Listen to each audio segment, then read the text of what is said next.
తాకట్లో ఉన్న మీ బంగారాన్ని విడిపించి ఆ రోజు ఆన్లైన్ రేటుకి కొంటాం. Sharma gold company. నమస్కారం, వెల్కమ్ టు సుమన్ టీవీ. నేను గీతాంజలి.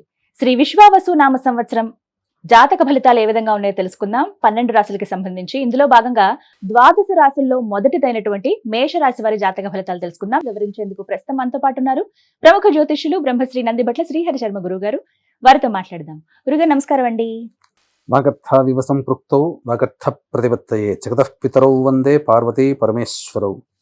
సదాశివసమారంభాం శంకరాచార్య మధ్యమాం అస్మదాచార్య పర్యంతం వందే గురు పరంపరాం.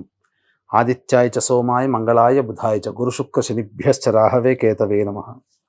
శృంగేరి జగద్గురు పీఠాధిపతులకి, కంచి పీఠాధిపతులకి నమస్కారములు తెలియజేసుకుంటూ కార్యక్రమాన్ని ప్రారంభిద్దాం. గురుగారు, విశ్వావసు నామ సంవత్సరం, ముందుగా ఈ సంవత్సరం గురించి ఒక్కొక్క సంవత్సరానికి ఒక్కొక్క పేర్లు వింటూ ఉంటామండి. మొన్నటిసారి వెళ్ళిపోయినటువంటి క్రోధి, ఇప్పుడు విశ్వావసు. వీటి అర్థాలు ఏమిటండి అసలు? విశ్వావసు అంటే మనకు ప్రధానంగా ఒక గంధర్వరాజు పేరు. ఈ గంధర్వరాజుని ముఖ్యంగా వివాహం కావాల్సినటువంటి అబ్బాయిల కోసం ఈ గంధర్వరాజ మంత్రాన్ని కనుక ఉపాసన చేస్తే తొందరగా వివాహం అవుతుంది. ఇది ఒకటి. విశ్వావసు అంటే విశ్వానికే నమ్మదగినటువంటిది, అత్యంత నమ్మదగినటువంటి స్థితి అని చెప్పవచ్చమ్మా. ఇలా అర్థం అనమాట. ఒక్కొక్క సంవత్సరానికి ఒక్కొక్క అర్థం ఉంటుంది. గురుగారు, ద్వాదశ రాశుల్లో మొదటిదైనటువంటి మేషరాశి వారి జాతక ఫలితాలు ఈ విశ్వావసు నామ సంవత్సరంలో ఏ విధంగా ఉన్నాయో తెలియజేస్తారా? తప్పకుండానమ్మా. ఈ యొక్క మేషరాశికి సంబంధించి విశ్వావసు నామ సంవత్సరంలో ఆదాయం 2, వ్యయం 14, రాజ్యపూజ్యం 5, అవమానం 7. ఇక ఈ విశ్వావసు నామ సంవత్సరంగా మార్చి 30వ తారీఖు నుంచి వచ్చే 2026 మార్చి వరకు కూడా ఉన్నటువంటి విశ్వావసు నామ సంవత్సరానికి సంబంధించినటువంటి విషయాల్ని విపులంగా తెలియచేసుకునే ప్రయత్నం చేద్దాం. అందులో భాగంగా టైప్ 1, టైప్ 2, టైప్ 3 ఉంటాయి.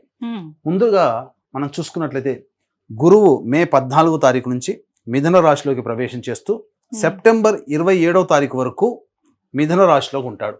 దీన్ని మనం టైప్ 1 జోన్గా చూసుకున్నట్లయితే ఈ యొక్క మేషరాశి వారికి మే 14 వరకు కూడా 2వ ఇంట, మే 14వ తారీఖు నుంచి 3వ ఇంట గురుగ్రహ సంచార ప్రభావం వలన సంపూర్ణముగా అనుకూలమైనటువంటి ఫలితాలు పొందబోతున్నారు. అంటే ధనపరమైనటువంటి విషయాల్లో ఎటువంటి లోటుపాట్లు ఈ మేషరాశిలో జన్మించినటువంటి వారికి ఉండబోవు. కాబట్టి ఆర్థిక పరంగా అన్ని రంగాలలో ఉన్నటువంటి వారికి సెప్టెంబర్ 27వ తారీఖు వరకు గురువు యొక్క ప్రభావం వలన ధనానికి సంబంధించినటువంటి ఎటువంటి లోటుపాట్లు అనేటువంటివి ఉండవు. ఇదే టైప్ 1 జోన్లో ఇక్కడ మార్చి 29వ తారీఖు నుంచి శని భగవానుడు మీన రాశిలోకి ప్రవేశం చేస్తాడు.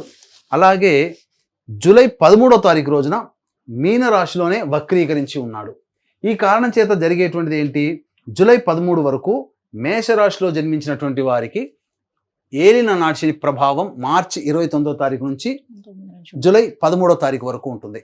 కాబట్టి ఈ కాలంలో 12వ ఇంట సంచార ప్రభావం వలన కష్ట నష్టములు ఎక్కువగా ఉంటాయి. అందులో సందేహం అంటూ ఏమీ లేదు. శని ప్రభావం వలన జూలై 13 వరకు. ఇక్కడ మే 14 నుంచి సెప్టెంబర్ 27 కదా, శని మార్చి 29 నుంచి జూలై 13 అంటే మనం గ్రాస్గా చూసుకుంటే శని ప్రభావం గురు ప్రభావం వలన శుభ అశుభ మిశ్రమ ఫలితాలు జూలై 13 వరకు ఈ యొక్క మేషరాశిలో జన్మించినటువంటి వారు పొందుతారని చెప్పవచ్చు. ఇక టైప్ 2 జోన్లో గనుక మనం ప్రవేశం చేసినట్లయితే ప్రధానంగా సెప్టెంబర్ 28వ తారీఖు నుంచి కర్కాటకంలో గురువు ప్రవేశం చేస్తాడు. నవంబర్ 12వ తారీఖు రోజున గురువు కర్కాటకంలోనే వక్రీకరించి స్థితి పొంది ఉంటాడు. మళ్ళీ డిసెంబర్ 27వ తారీఖు రోజున గురువు వక్రీకరించి మళ్ళీ మిథున రాశిలోకి ప్రవేశం చేస్తాడు. అంటే సెప్టెంబర్ 28 నుంచి డిసెంబర్ 26వ తారీఖు వరకు గురువు కర్కాటకంలోనే ఉంటాడు, వక్రీకరించినటువంటి స్థితిలో ఉంటాడు. ఈ కారణం చేత గురువు 4వ రాశిలో సంచారం చేస్తున్నటువంటి ప్రభావం వలన ప్రధానంగా గృహానికి సంబంధించినటువంటి రుణములు ఏవైతే ఉంటాయో ఆ రుణములు తీర్చుకోవడం కానీ, గృహానికి సంబంధించినటువంటి ప్రయత్నాలు, నూతన గృహ కొనుగోలు, ఆస్తిపాస్తుల కొనుగోలు, ఇవన్నీ కూడా ఈ సెప్టెంబర్ 28 నుంచి డిసెంబర్ 26వ తారీఖు మధ్య కాలంలో ఈ సంబంధించినటువంటి మేషరాశిలో జన్మించినటువంటి వారు పొందుతారు. అనగా స్థిర చరాస్తులు కొనుగోలు చేయడానికి మేషరాశి వారికి అనుకూలమైన సమయంగా చెప్పవచ్చు. ఇక టైప్ 2 డైమెన్షన్లో మనం చూసినట్లయితే శని ప్రభావంలో జూలై 13వ తారీఖు నుంచి అక్టోబర్ 9వ తారీఖు వరకు మీన రాశిలోనే వక్రీకరించి ఉండడం, మళ్ళీ అక్టోబర్ 10వ తారీఖు నుంచి నవంబర్ 26వ తారీఖు వరకు కుంభరాశిలో వక్రీకరించి స్థితి పొంది ఉంటాడు ఈ యొక్క సంబంధించినటువంటి శని భగవాన్ల వారు. కాబట్టి ఇక్కడ జరిగేటువంటిది ఏంటి, మేషరాశిలో జన్మించినటువంటి వారికి శని వక్రీకరించి జూలై 13వ తారీఖు నుంచి ప్రారంభమవుతున్నాడు. కాబట్టి ఇక్కడ శని మీనరాశిలో ఉంటూ ద్వాదశ ఫలితాన్ని మరియు ఈ వక్రీకరించిన కారణం చేత లాభ ఫలితాన్ని కూడా ఇస్తున్నాడు. ఈ కారణం చేత ఏలినాడు శని ప్రభావం నుంచి జూలై 13 నుంచి నవంబర్ 25వ తారీఖు వరకు ఈ సంబంధించినటువంటి ఫలితాలని పొందుతారు. కాబట్టి శని ఇక్కడ మేషరాశి వారికి అనుకూలంగా ఉండబోతున్నాడమ్మా. ఇక్కడ చాలా మంది వీక్షించేటువంటి ప్రేక్షకులు కన్ఫ్యూజన్ అయ్యేటువంటిది ఏంటంటే మొత్తము ఈ ఏలినాడు శని ప్రభావంలోకి వచ్చేసేసామేమో అంటుంటారు. కానీ జూలై 13వ తారీఖు నుంచి శని వక్రీకరించి లాభస్థాన ఫలితాలను కూడా ఇవ్వడం చేత జూలై 13 నుంచి నవంబర్ 25వ తారీఖు వరకు కూడా శని సంపూర్ణంగా యోగిస్తాడమ్మా. కాబట్టి చాలా చక్కటి శుభ ఫలితాలు ఇస్తాడు. మేషరాశి వారు ఏమాత్రం కూడా కంగారు పడాల్సిన అవసరం అయితే ఏమీ లేదని చెప్పవచ్చు. ఇక మనం టైప్ 3 డైమెన్షన్ లో కనుక మనం చూసుకున్నట్లయితే ప్రధానంగా డిసెంబర్ 27వ తారీఖు రోజున మిథునంలోకి ప్రవేశం చేస్తాడు. డిసెంబర్ 27 నుంచి అనగా మళ్ళీ వచ్చే సంవత్సరం ఉగాది వరకు కూడా మిథున రాశిలోనే వక్రీకరించి ఉన్నాడు గురుడు. కాబట్టి ఈ వక్రీకరించినటువంటి గురువు కూడా యోగిస్తాడు. ప్రధానంగా గురువు చాలా యోగకరుడై ఉన్నాడు మేషరాశి వారికి, కాబట్టి అనుకూలంగా ఉంటుంది. ఇక టైప్ 3 డైమెన్షన్ లో చూసుకున్నట్లయితే నవంబర్ 26వ తారీఖు రోజున కుంభరాశిలో వక్రీకరించి జనవరి 10 వరకు కూడా జనవరి 9 వరకు కుంభరాశిలోనే ఉన్నాడు. ఇది చాలా అమూల్యమైనటువంటి సమయం అక్టోబర్ 10 నుంచి నవంబర్ 26 వరకు. ఎందుకంటే వక్రీకరించి కుంభరాశిలో లాభస్థానంలోకి వెళ్తాడు. కాబట్టి వాళ్ళు అనగా ఈ మేషరాశిలో జన్మించినటువంటి వాళ్ళు ఎటువంటి కోరికలు ఉన్నాయో, ఏదైనా సాధించాలని అనుకుంటారో, ఇటు గురుబలము ఇటు శని బలము ఈ చేత సంపూర్ణముగా యోగాన్ని పొందుతారు. అక్టోబర్ 10 నుంచి నవంబర్ 26 నుంచి జనవరి 9 వరకు. తరువాత జనవరి 10 నుంచి మళ్ళీ ఉగాది వరకు మీనరాశిలోకి సంచారం చేస్తున్న కారణం చేత మళ్ళీ ఏలినాడు శని ప్రభావానికి గురవుతారు. కాబట్టి అత్యంత యోగం వీళ్ళ మేషరాశి వారికి క్లారిటీగా చెప్పొచ్చేది ఏమిటంటే మార్చి 29 నుంచి జూలై 12 వరకు మాత్రమే ఏలినాడు శని, మళ్ళీ జనవరి 10 నుంచి ఉగాది వచ్చే సంవత్సరం ఉగాది వరకు మాత్రమే ఏలినాడు శని, జూలై 13వ తారీఖు నుంచి మళ్ళీ జనవరి 9 వరకు కూడా, జూలై 13 నుంచి మళ్ళీ లెక్క పెడుతున్నానమ్మా. జూలై 13 అంటే అంచుమించుగా జూలై లెక్కేసుకుని అంటే July, August, September, October, November, December, జనవరి అంటే 6 నెలలు వీళ్ళకి శని సంపూర్ణంగా యోగించబోతున్నాడు. అనుకున్నవన్నీ కూడాను సాధించుకోగలుగుతారు. ఇది కంప్లీట్ గా మేషరాశి వారికి సంబంధించి. అయితే అందులోనే ఇప్పుడు ప్రత్యేకంగా కొంతమంది మహిళలు కానీ ఇలా విడివిడిగా చూస్తే గనక మహిళలకు ఎలా ఉండబోతుందండి? మహిళలకి ప్రధానంగా ఈ మేషరాశిలో జన్మించిన మహిళలకి శని ప్రభావం అంతగా లేని కారణం చేత ఏమవుతుంది అంటే అనారోగ్య సమస్యలు కొంత ఇబ్బందులు పాలక తప్పదమ్మా. కాబట్టి ఇంటా బయట కొన్ని చికాకులు సమస్యలు ఖచ్చితంగా పెరుగుతాయి. ముఖ్యంగా వేళకి భోజనం చేయలేని కారణం చేత అజీర్తి వ్యాధితో ఎక్కువగా ఇబ్బందులు పడతారు. ఇక ప్రధానంగా రాహు కూడా అనుకూలిస్తున్నటువంటి కారణం, గురువు కూడా కొంతవరకు యోగిస్తున్నటువంటి కారణం. ఈ కారణం చేత ఏం జరుగుతుంది, వాళ్ళకి కుటుంబంలో ప్రాముఖ్యత పెరుగుతుంది, వాళ్ళ మాట వింటారు, బాధ్యతలు పెరుగుతాయి. ముఖ్యంగా గర్భిణీ స్త్రీలకి నార్మల్ కంటే కూడా సి సెక్షన్ డెలివరీ ఎక్కువగా అవుతుంది. ఇక తరువాత మనం గమనించుకున్నట్లయితే ప్రధానంగా ఈ యొక్క మేషరాశిలో జన్మించినటువంటి మహిళలకి వివాహం ఛాన్సెస్ అవుతాయమ్మా. వివాహం కాని అమ్మాయిలకి ఖచ్చితంగా వివాహం అవుతుంది. అన్ని రకాలుగా యోగదాయకం. కాకపోతే ఆరోగ్యం పట్ల మాత్రమే ఎక్కువగా శ్రద్ధ తీసుకోవాల్సినటువంటి పరిస్థితి. ఏ రంగాల వారికి ఎలా ఉండబోతుందండి మేషరాశి వారికి? ప్రధానంగా ముఖ్యంగా విద్యార్థులకి కోరుకున్న చోట వాళ్ళకి యూనివర్సిటీలో లభిస్తుంది, అనగా సీట్ లభిస్తుంది. విదేశీయానము విదేశీ విద్యకి సంపూర్ణంగా అనుకూలంగా ఉన్నటువంటి కాలం చెప్పవచ్చమ్మా. మంచి పరీక్షలలో ఉత్తీర్ణత శాతంతో వాళ్ళు అనుకున్న దానికంటే ఎక్కువగా వాళ్ళు చక్కగా పాస్ అవుతారు. ఎందుకంటే గురుబలం చాలా బాగుంది. ఇక రాజకీయ రంగంలో ఉన్నటువంటి వాళ్ళకి చూసుకున్నట్లయితే ఖర్చులు ఎక్కువగా ఉంటాయి, కానీ ఖచ్చితంగా సంఘంలో ఆదరణ పెరుగుతుంది. ఇక పార్టీ పెద్దల యొక్క అభిమానాన్ని చూరగొనడానికి ఖర్చులు పెట్టాల్సి వస్తుంది. కానీ ఖచ్చితంగా ఏదో ఒక పదవిని మాత్రం వీళ్ళు రాజకీయ నాయకులు పొందుతారు. ఇక సినిమా కళారంగాల్లో ఉన్నటువంటి వాళ్ళు ఎవరైనా కానీ, ఆర్టిస్ట్గా ఉన్నటువంటి వాళ్ళు ఎవరికైనా కానీ వాళ్ళకి పేరు ప్రఖ్యాతులు బాగా పెరుగుతాయి. కానీ ధనార్జన చాలా సామాన్యంగా ఉంటుంది. కానీ వాళ్ళు పోషించిన పాత్రలకి కానీ చేసినటువంటి పనులకి ఆర్టిస్ట్లో ఉన్నటువంటి వాళ్ళకందరికీ కూడా, అనగా సినిమా, టీవీ, సోషల్ మీడియా, ఇలా ఏ రంగంలో వాళ్ళకైనా మంచి పేరు ప్రతిష్టలు వస్తాయి. భవిష్యత్తు చాలా ఆశాజనకంగా ఉంటుందని చెప్పవచ్చు. ఇక ఏ రంగంలో ఉన్నటువంటి వాళ్ళకి బాగుంటుందంటే ఫుడ్కి సంబంధించిన బిజినెస్, జనరల్ స్టోర్స్, అలాగే రెస్టారెంట్స్, సంబంధించినటువంటి super markets, educational business, jewellery రంగంలో ఉన్నటువంటి వాళ్ళు, అలాగే బెవరేజెస్ రంగంలో, హాస్పిటాలిటీ, వీటన్నిటి కూడా చాలా చక్కగా యోగదాయకమైనటువంటి పరిస్థితి అమ్మా.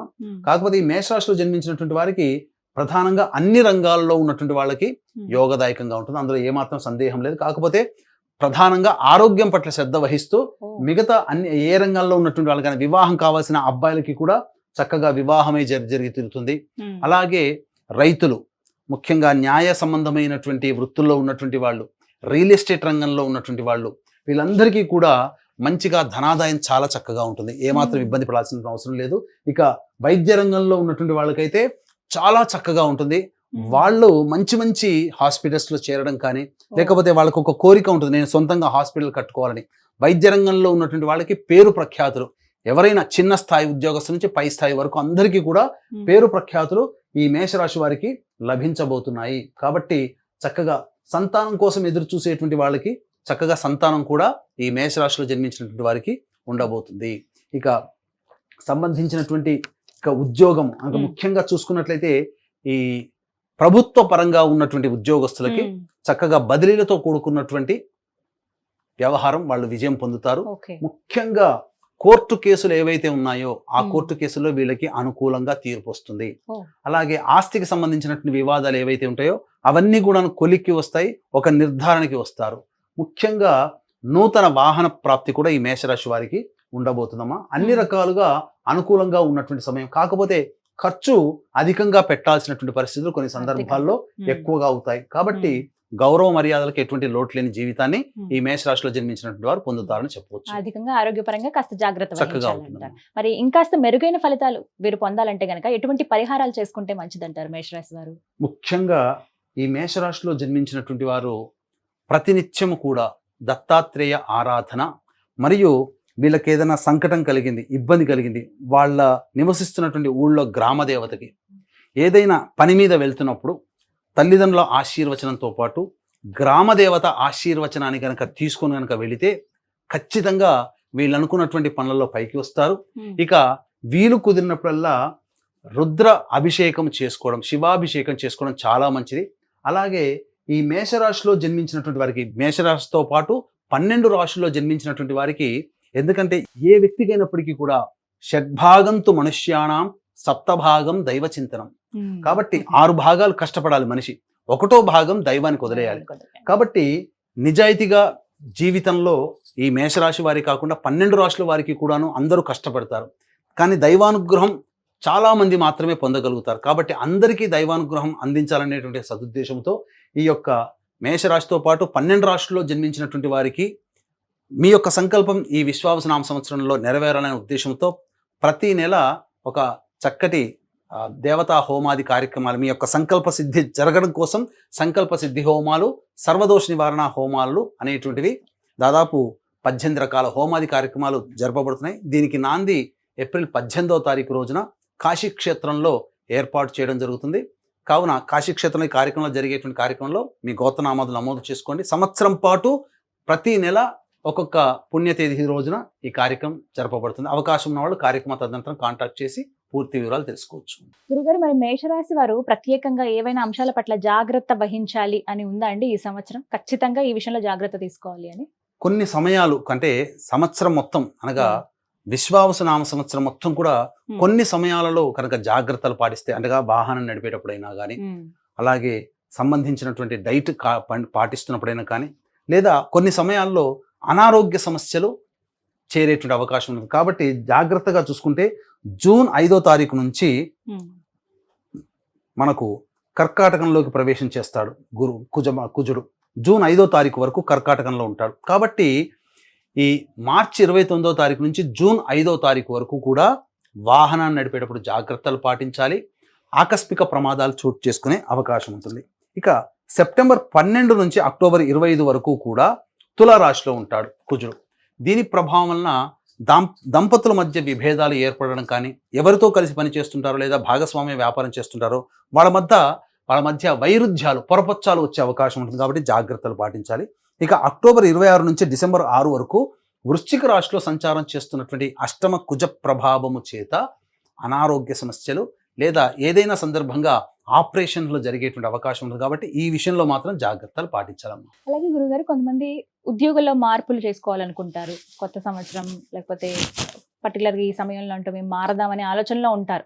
కానీ ఆలోచిస్తూ ఉంటారు, ఎందుకంటే ఇప్పుడు శని ఎంటర్ అవుతూ ఉన్నారు. ఈ సమయంలో అసలు ఉద్యోగాలు మారొచ్చా, కొత్త ఉద్యోగానికి ప్రయత్నాలు చేయవచ్చా అనే డౌట్ కూడా చాలా మందికి ఉంటుందండి. మరీ ముఖ్యంగా మేషరాశి వారికి. మరి ఈ సమయం ఎలా ఉందండి వారికి? ముఖ్యంగా ఈ మేషరాశిలో జన్మించినటువంటి వాళ్ళు ఉద్యోగ ప్రయత్నాలు, నిరుద్యోగస్తులైనా లేదా ఆల్రెడీ ఉద్యోగం చేస్తున్నటువంటి వాళ్ళు మళ్ళీ వేరే సంస్థలోకి ఉద్యోగం మారాలన్నా లేదా చేస్తున్న ఉద్యోగంలోనే ప్రమోషన్స్ కోసం ప్రయత్నం చేయాలన్నా కొన్ని సమయాలు మాత్రం చాలా అనుకూలంగా ఉంటాయి. ఆ సమయంలో చేస్తే తప్పకుండా వీళ్ళకి ఉద్యోగం లభించడము ఉద్యోగ పరంగా, వ్యాపార పరంగా అన్ని రకాలుగా ఆనందదాయకంగా ఉంటుంది. ఏ సమయంలో మీకు తెలియజేస్తానమ్మా. జూన్ 15 నుంచి జూలై 14వ తారీఖు మధ్య కాలము, అలాగే సెప్టెంబర్ 17 నుంచి అక్టోబర్ 16 మధ్య కాలము, మళ్ళీ 2026 ఫిబ్రవరి 13 నుంచి మార్చి 2026 మార్చి 13వ తారీఖు వరకు నిరుద్యోగస్తులకి అనుకూలము. ఉద్యోగస్తులకి మంచి వేరే సంస్థలో ఉద్యోగం వెతుక్కోవచ్చు, లేదా ప్రమోషన్స్ కూడా, లేదా చేస్తున్నటువంటి వృత్తి ఉద్యోగ వ్యాపారాలలో తప్పకుండా మంచి శుభవార్తలు ఇప్పుడు చెప్పినటువంటి సమయంలో వింటారని చెప్పవచ్చు. అలాగే జీవితంలో ఈ విశ్వావసునామ సంవత్సరంలో, గత క్రోధినామ సంవత్సరంలో ఇబ్బందులు పడ్డాం, ఈ విశ్వావసునామ సంవత్సరంలోనైనా కానీ సంకల్పం నెరవేరాలి, సర్వదోషాలు తొలగిపోవాలని అనుకుంటే సంవత్సరం మొత్తం కూడా ప్రతి నెల ఒక పుణ్యతిథి రోజున పీఠం ఆధ్వర్యంలో జరిపించడం జరుగుతుంది. దీనికి నాంది ఏప్రిల్ 18వ తారీఖు రోజున కాశీ క్షేత్రంలో మొదలవుతుందని చెప్పవచ్చు. చాలా చక్కగా వివరించారు గురుగారు, ధన్యవాదాలండి. సర్వం శ్రీ ఉమామహేశ్వర పరబ్రహ్మార్పణమస్తు.